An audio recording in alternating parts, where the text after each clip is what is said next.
In today's episode, we're sculpting this, which means we're chiseling this into this. We'll show you how it's done, work some mad detailing magic, recap our sculpture, and dazzle you with cinematics. Want top 5 entertainment in under 30 minutes? Then stick around. Good morning, good day, good afternoon, and good evening. Welcome to the channel. I'm your host, City Sculptor, and you have made your way to Pengasas Bay. Welcome to our first episode of Pengasas Bay. What you're seeing behind you now is just a lot of terraforming and road layout work, the start, if you will, of this soon-to-be beautiful city. Now, since I was not an early access creator, I didn't have access to the game beforehand, so just like you, I'm learning as I go. A little bit about what we're doing today. This episode is intended to serve 3 purposes. 1, watching me struggle to learn how to play a new game and build a city. I think that and that alone is worth the cost of admission right there. It should be very entertaining. And then 2, getting a functioning city up and running. This is going to, just serve as a starting point for our city, but it will change quite a bit over future episodes. In fact, even during this episode, the road layout and kind of the city layout is ever changing and evolving. And then 3, I wanted to give you a glimpse into what my build style will be. Not too much, but maybe just enough to keep your interest. So, I think we're going to accomplish all of those tasks as we work our way through this video. This is a brand new game, Cities Skylines 2, just launched last week. And the format of this video is going to be a lot of speedrun stuff as I'm learning my way around navigating this new game. So you're going to see speed builds all throughout. There is not going to be a detailing time lapse in this video, but we will send you home with some beautiful cinematics at the end. All right, so Sculptor, what is the top 5? Well, you hear a lot of superlatives in your everyday language, and I'll give you an example. My wife says, "Hey, thanks, hon, for doing the dishes. You're the best husband ever." And I smile and respond, "I may not be the best, but I am top 5. Or maybe a coworker says, "Hey, that project was amazing. You're the best." Well, I don't know. Maybe I'm top 5. And that's a statement I use a lot in my everyday life. So you probably hear that one here and there on the channel. So let's get back to Cities Skylines 2. The game launched last week, Tuesday, and I wasn't able to start it until Friday. I was out of town and just had a couple other things that were going on, but I jumped in on Friday with both feet and started learning my way around this game. And what a game it is. There's a lot going on. It's pretty spectacular. And it's just a fascinating game. So, if you're anything like me, you probably gobbled up all of the pre-release videos from other content creators and just, learned your way around, saw how they were building things, how the mechanics of the game work. It is a slightly different game, obviously, than CS1. And, there's a lot to explore. There's a lot to learn. The map that I chose for Pengasas Bay is the Barrier Island map. And I chose this map for a couple of reasons. One, it's a port city that fits in with our storyline. And that storyline, we'll get into that in greater detail, is that this will be the jumping off point for our Gran Vanillica mega series. And then 2, it's a nice mild climate. I just didn't want to deal with snow. I live in a cold weather part of the world anyhow where we get enough snow. I didn't feel like dealing with snow in my first ever CS2 city build. It's a nice flat, this is number 3, by the way, the nice flat buildable area. It's got 41% of the build space that's available to you. So it's pretty easy on beginners and new players to the game. And the other thing that it features, number 4, is it's got all of the outside connections. So you've got ship, you've got rail, you've got highways, you've got airplanes, you got the whole deal. I just thought it would be a really beginner-friendly map for us to use. Okay, a little bit about our game settings. I have right side traffic, and that's just kind of a natural for me. I have natural disasters turned off because I didn't want to get waylaid by a tornado early on. We turned off unlock all, and we also turned off unlimited money because I want to go through the natural progression for this game. I want to be able to play it, kind of in the way that the designers intended, which was to step by step unlock various cities, services within my city, really kind of explore the game in a bit of a linear progression. Now a little bit about Gran Vanillica. If you haven't had the chance to see the Gran Vanillica trailer, or teaser maybe you'd call it, go check it out.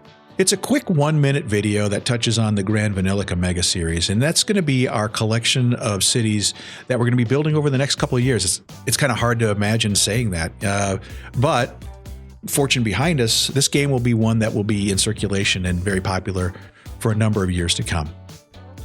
So we've got, just ideating maybe 10 to 12 more cities down the road. So this is going to be a really fun adventure. But the first one here is, as you know, is Pengasas Bay. So Gran Vanillica was a new continent that was recently discovered, and people from all across the globe are rushing to explore this new land. It's a continent that was named Gran Vanillica, really mainly due to the prevalence of vanilla trees in the tropical regions where the first explorers landed.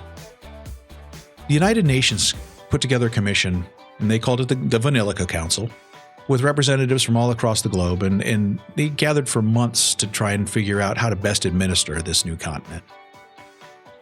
And some new alliances and factions were quickly formed, and each group rushed forward to the UN meetings to put their administration proposals forward. After a lot of deliberation and debate, the UN Council decided it was the best solution to craft their own plan, taking the strengths and advantages of each of these different proposals and kind of blending them into a comprehensive migration plan that the governments around the world could agree to. And so Pengasas Bay was their first authorized city for immigration into the new continent of Gran Vanillica. Now, just a reminder, we are a new channel. So if you like what you see, be sure to chip away at that like button and hammer that subscribe button to stay up to date with everything that we're doing here in Gran Vanillica and Pengasas Bay. It really does help the new channel content creators out there. Thanks in advance.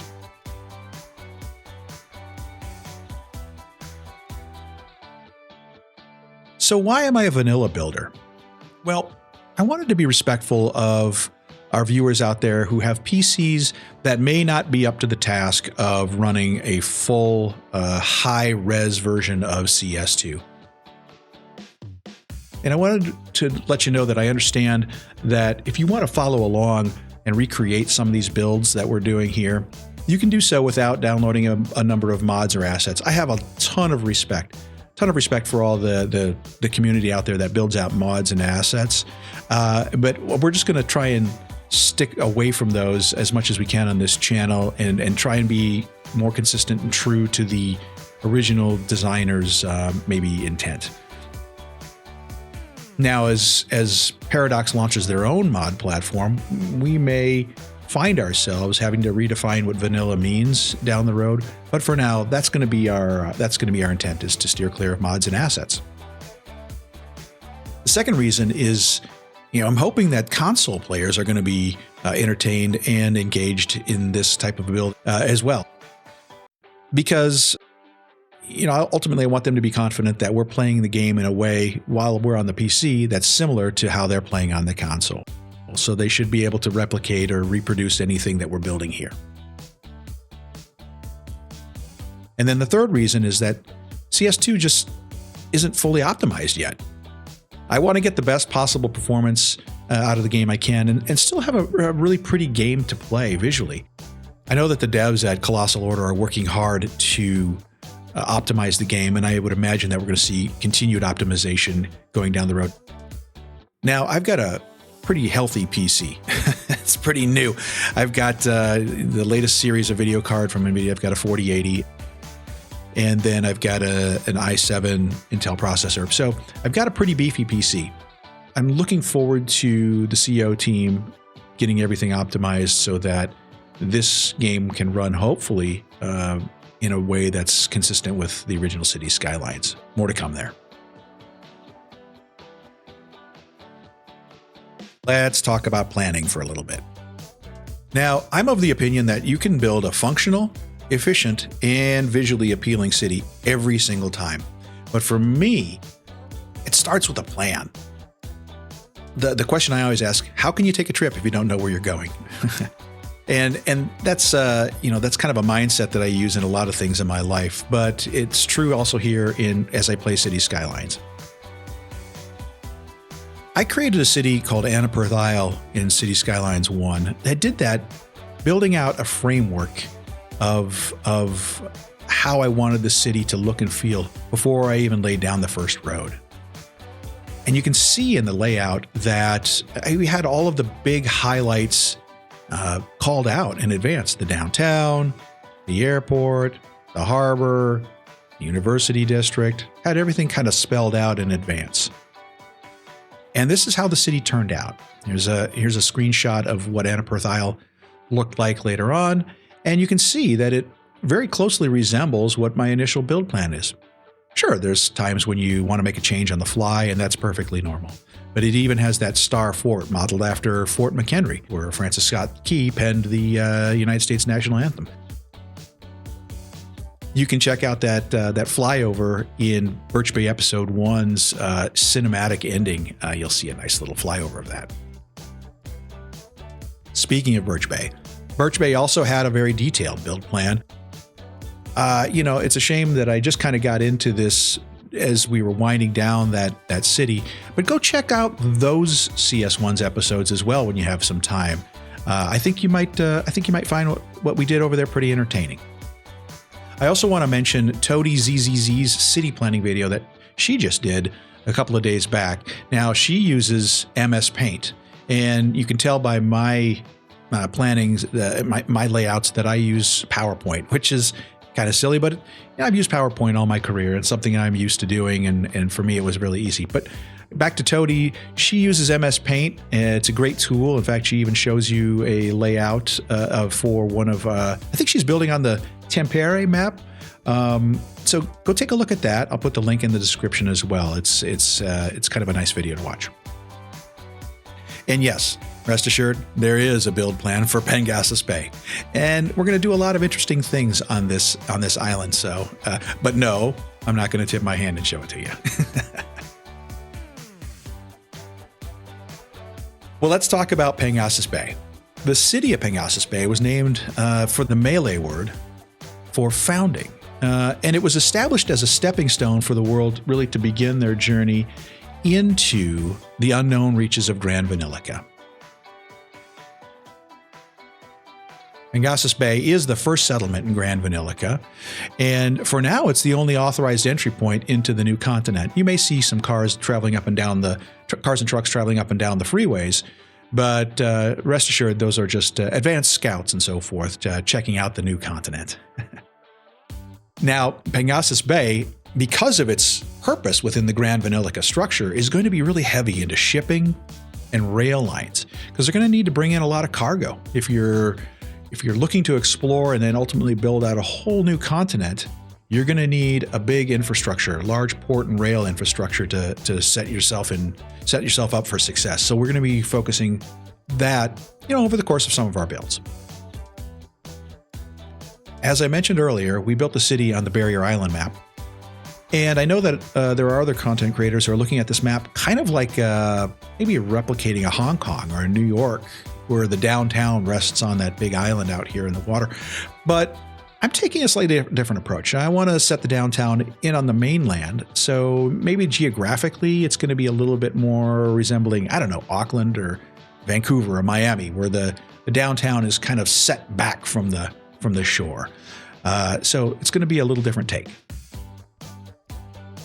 We're going to close things out with just a little flyover that shows you a little bit of how we built in this new freeway that's coming in from the island side of the map.